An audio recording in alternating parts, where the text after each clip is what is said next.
Assalamualaikum warahmatullahi wabarakatuh. Perkenalkan, nama saya Gina Silviana. Saya dari Prodi PPKN semester 2. Di sini saya akan menjawab soal UTS Dasar-dasar ilmu politik. Yang pertama, politik berasal dari bahasa Yunani polis yang berarti kota yang berstatus negara. Politik itu sendiri yaitu suatu proses kegiatan negara dalam sistem politik yang menyangkut menentukan tujuan, melaksanakan tujuan berdasarkan lembaga kekuasaan tertinggi. Nah, di sini ada ilmu politik menurut para ahli. Yang pertama, ilmu politik menurut Roger F. Salton. Ilmu politik ini yaitu ilmu yang mempelajari dan menganalisis tujuan negara, lembaga negara yang menyangkut negara dan warga negaranya. Yang kedua, menurut R. Hayer, politik ialah kegiatan untuk membentuk manusia menjadi bagian atau terkait dalam politik tersebut.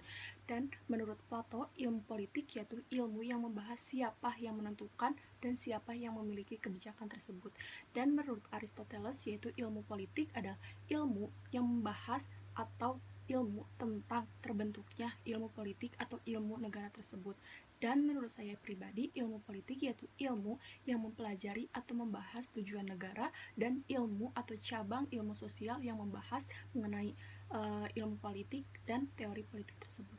Nah, di sini saya mengambil dua contoh politik menurut para ahli. Yang pertama, menurut Aristoteles, politik adalah usaha yang ditempuh warga negara untuk mewujudkan kebaikan bersama. Yang kedua, menurut Profesor Miriam Budiarjo, politik adalah kegiatan dalam suatu sistem politik negara yang menyangkut proses menentukan tujuan.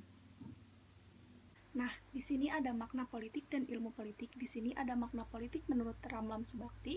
Yang pertama, ada 5 pendekatan. Yang pertama, pendekatan kekuasaan, yaitu cara memperoleh kekuasaan.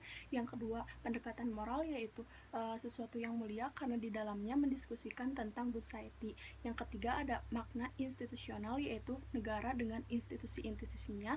Yang keempat, ada pendekatan konflik, yaitu cara memperoleh kepentingan atau cara memperoleh kekuasaan. Dan yang kelima, ada kepentingan fungsional, yaitu kepentingan alokasi-alokasi negara. Nah, di sini ada makna ilmu politik, ada negara, pemerintah, dan kekuasaan. Negara yaitu yang mempelajari negara karena negara yaitu kekuasaan yang tertinggi, dan pemerintah yaitu ilmu yang mempelajari pemerintah, kekuasaan yaitu ilmu yang mempelajari kekuasaan di dalam masyarakat. Nah, di sini ada hakikat ilmu politik dan politik. Hakikat politik adalah power atau kekuasaan. Tidak semua kekuasaan adalah kekuasaan politik, dan hakikat ilmu politik adalah ilmu yang mempelajari mengenai proses pembuatan dan pelaksanaan keputusan politik. Nah, di sini ada hubungan ilmu politik dengan ilmu-ilmu yang lainnya. Yang pertama, ada hubungan ilmu politik dengan ilmu ekonomi. Sudah dari dulu sampai sekarang hubungan ekonomi dan politik ini sangat erat karena tindakan politik pasti ada aspek ekonomi di dalamnya. Demikian pun perekonomian suatu masyarakat dapat mempengaruhi lembaga politik yang sudah ada. Di sini ada hubungan ilmu politik dan hukum. Peranan negara sebagai pembentuk hukum dan dalam objek hukum itu sendiri yaitu negara atau hukum. Hubungan ilmu politik dengan sosiologi. Ini hubungannya sangat erat karena keduanya memiliki atau ilmu politik membutuhkan sosiologi untuk membantu memahami masyarakat atau manusia. Dan di sini ada hubungan ilmu politik dengan sejarah.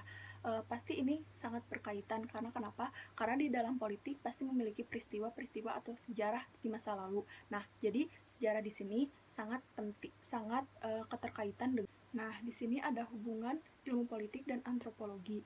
Budaya menyelidiki aspek-aspek kultural dari setiap hidup bersama di masa depan dan masa kini.